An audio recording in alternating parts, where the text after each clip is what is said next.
Hello and welcome to our August virtual opening. My name is Emma Wilson and delighted that you could join us. This month's feature artists are Andrew Faulkner, Annie Darling, Jane Dahmen, and Carlos Gamez de Francisco. You'll hear more from them in a few minutes. First, a few thank yous. Thank you to our artists who continue to inspire and engage, and thank you to our clients and community for continuing to support the arts. So it's August in Maine, and it is hopping, and it is so much fun.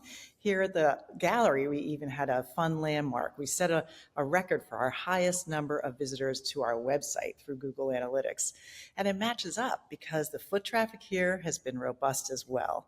So if you find yourself traveling to Maine, please stop in and see us at 154 Middle Street, 7 days a week, 10 to 5:30, 362 days a year. Also, I invite you to follow us on Instagram, subscribe to our newsletter, and we also produce a podcast, Radio Maine with Dr. Lisa Belisle. Tune into our YouTube station and hear Lisa have interesting conversations with artists and people with a creative spirit. So now let's hear from our artists. I'd like to introduce artist Andrew Faulkner. Born into a family of artists, designers, and architects, Andrew's paintings fuse the structural sensibilities of his architect father and the often riotous color sense of his interior design mother. Andrew studied painting at Trinity College with colorist George Chapman, who was a student of Joseph Albers, and learned the art of defining space with color and value. After 30 years of success in the graphic design field, Andrew dedicated himself to becoming a full-time painter. Please welcome artist Andrew Faulkner. Hi, I'm Andrew Faulkner. I'm a landscape painter here in Sausalito, California, and I am so excited about being part of this group show at the Portland Art Gallery starting August 1st. I've been busily working on a series of pieces just for the show, 7 paintings actually. They're all landscape. That's kind of what I'm known for, as my colorful landscape pieces. But this series is different. I am sort of combining 2 series that I've really worked through over and over again with my color and my landscape abstraction. One element is rooted in my Tuscan-inspired landscapes, which have very earthy tones in the foundation and the underpainting. And I've combined that with the series that followed, which is much brighter, rich, kind of effusive color in my electric light series. So I did these pieces with the intention of having these warm undertones of the Tuscan painting combined with brightly colored landscapes, which are somewhat inspired by my digital painting, which I sell prints of digital paintings that are very rich and kind of, like I said, effusive with the color. And so it's been a really interesting journey creating these pieces and making them for the show. I would say this group is typical of my work in that it's very color-based and textural. I use a palette knife and brush, sort of a combination of layering, and the paintings take me sort of on a journey. They start with a little sketch, but they often end up being very different from the sketch. And I'm also asked, so where are these landscaped? Where were you when you painted them? Well, I'm in the studio always when I paint my work. Some are inspired by photos.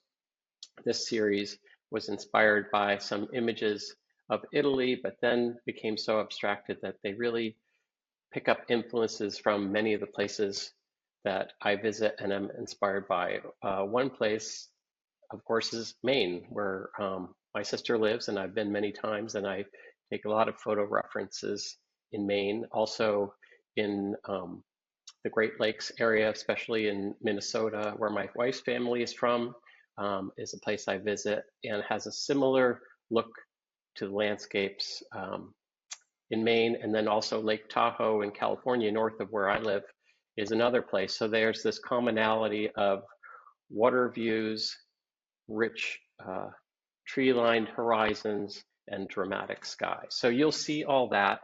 Please stop by the gallery and see my work. And I'm also thrilled to be there with Carlos, Jane, and Annie, who are all super talented artists whose work I really like. So it'll be a really fun group. So I look forward to seeing you there. And thanks again, Kevin and Emma, for hosting me at the show, and hope to see you there. And now I'd like to introduce artist Annie Darling. Annie was born in Chicago, Illinois, and followed the familial path of creative and technical studies, successfully orienting her way through a range of programs, including fine art, graphic design, industrial technology, and communications at the University of Oregon and the University of Southern Maine, where she graduated with a BA in communication arts.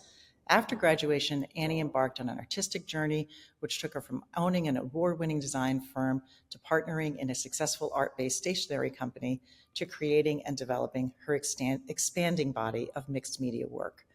Please welcome artist Annie Darling. Thank you, Emma, for your introduction. I am Annie Darling. I am an encaustic painter and an oil painter.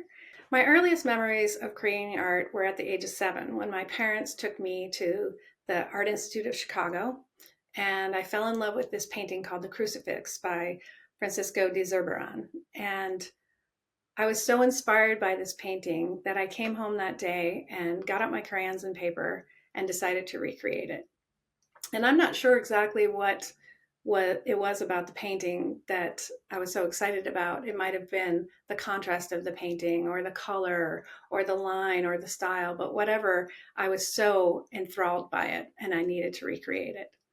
And what I didn't know then, and I know now, is that my need to create has been felt by my whole family for a long, long time. In my family, I'm surrounded by artists. There's painters, photographers, printmakers, sculptors, woodworkers, musicians, writers, designers, some who have gone to schools like Harvard and RISD and Juilliard, and who have subsequently taught at places like Boston College of Art and Cooper Union in New York. So my whole family really is a family of artists.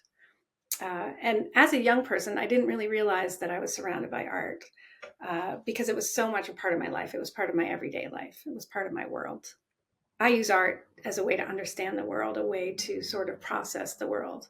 And again, going back to my family, we have a family of sort of intellectuals. So in my family, it's sort of this need for art, to create art, I think, is a need to take things from the brain to the heart and then kind of out of your body.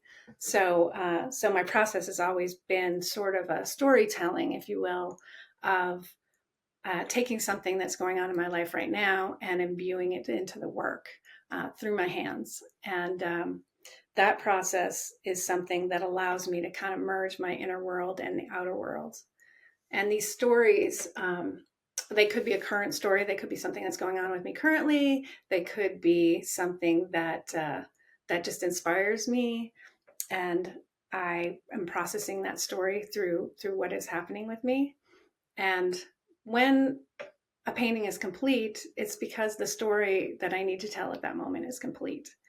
And the beauty of it is that when the work is complete and someone else looks at it and they can resonate with that story, or they have a story of their own that comes to mind for them, that's when they connect with the work, and the work essentially becomes theirs. I'm done with the work when my story has been told. So they get to then pick it up from there and make it their own. My current series that I'm working on and that you'll see here at the gallery this month is an encaustic landscape series for the most part. And it really explores my relationship to nature. I love nature. I love being outside. I love the colors. I love the power of nature. I love the peace that nature brings me. And so each piece is a story about something in nature that has inspired me or created some feeling in me that I need to express and want to express. And so I invite you, the viewer, to discover in what ways you might connect with one of my works. And maybe you have your own stories that come up when you see my work that you connect with. And I'd love for you to come up to me and share any stories that you feel that you have that might be inspired by my work. So thank you very much for coming to the show, and I look forward to seeing you at the opening.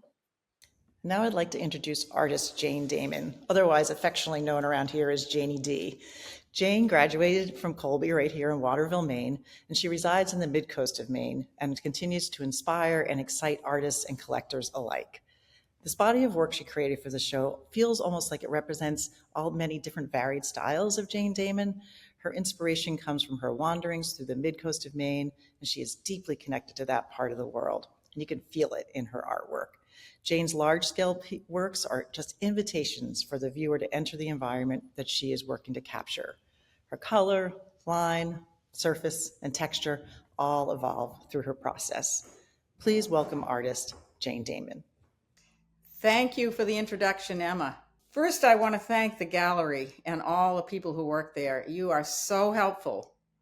And our relationship with you just makes my job easy. And I love being able to spend time in my studio and you do all the rest of the work. So I want to thank Kevin and Emma and Lisa, Sean, Jess, Missy, and Vicky for all the work you do. Every time I call there, immediately you're on top of it. So thank you so much. We have a great relationship. I've been a professional artist for more than 50 years. Yeah, really. And I am addicted to it. You've heard of Jane's addiction. Well, I'm addicted. And most of my work I find while walking around this beautiful area, that Mid-Coast Maine, where I live. I see paintings everywhere and I get inspired. So when I go back to my studio, sometimes I paint what I saw, and sometimes the paint itself takes on a life of its own on the painting itself. And the color, the shapes, the texture evolve as I work, because I'm as interested in what's in here as what's out there, actually. And as I've gotten older, I've given myself more permission to do what's in here. So sometimes you see things that look like what I saw, and sometimes you see things that are from here. But I love having that freedom. I am so grateful to be able to spend time in my studio and have no rules. Nobody's telling me what I can or can't do. The gallery is always very supportive of what I do, and I appreciate that. I'm just very grateful for being able to spend time every day in my studio. And I'm happy to be showing this at this show on the 1st with Carlos. I love his work. It's crazy wonderful. Andrew, who's from California and will be here on the 1st, and Annie, who I like so much, and she's from Portland. All three of them are great artists. I look forward to meeting you. I hope you'll come by and say hello to me. I love to meet new people, and my family will be there, my friends. I'm hoping my daughter and son-in-law, who's from Peru, will sing a little bit while they're there on the 1st. So please come and please say hello, and I look forward to seeing you. And now I'd like to introduce artist Carlos Gamez de Francisco. Carlos was born in post-revolutionary Cuba in 1987 and educated in an academic setting heavily governed by the Russian Academy. This frame of reference is evident in all of his works. These influences are the lens through which Carlos creates and the motivation that propels him. Cuban history has guided Carlos in a variety of ways. On the one hand, it allows him to rethink how storytelling is part of our memories. And on the other hand, it allows him to question the accuracy of history and its telling. Currently, this near obsession with the past translates into figures, scenarios, and most importantly, the recreation of his own stories. In the collection on view here at the Portland Art Gallery this month, it includes a salon-style installation of animals depicted in Elizabethan rough collars. It's really worth checking out. So please welcome artist Carlos Gamez de Francisco. Hello, everyone. My name is Carlos Gamez de Francisco. I'm an artist based in Fort Myers, Florida, originally from Holguin, Cuba. My journey into the art world has been both challenging and rewarding. My artistic journey began at a young age, deeply inspired by the rich cultural heritage of Cuba. Over the years, I have been developing a style that blends traditional techniques with contemporary tint. My work often explores themes of identity, fashion, history, and inviting viewers to engage with the stories behind each piece. I was fortunate to come to the United States when I was 21 years old, and it was a significant change in my life. And I blended my Cuban culture with the new experiences in this beautiful country. And my work is a reflection of my passion for storytelling through visual art. Living and working in Fort Myers has provided me with a wonderful environment to continue my artistic endeavors. I'm inspired by the beauty of nature here. And as an artist, I believe in the power of art to connect people, evoke emotions, and provoke thought. I'm thrilled to share my journey and my work with you all, and I hope that my art can inspire and resonate with some of in some way. Thank you for joining me today. I look forward to sharing my story with you, and I hope you can visit our show at the Portland Art Gallery in Portland, Maine. It is the most amazing gallery in town, and it is a great pleasure to work with them. The paintings I have in the show were created over the last few years and represent combinations of different series. Once again, thank you, and I hope you enjoy the show. Thank you for joining us for our August virtual opening. Stop in and see us at 154 Middle Street if you happen to be in town. Until next time, be kind, stay curious, and keep in touch. Thanks again.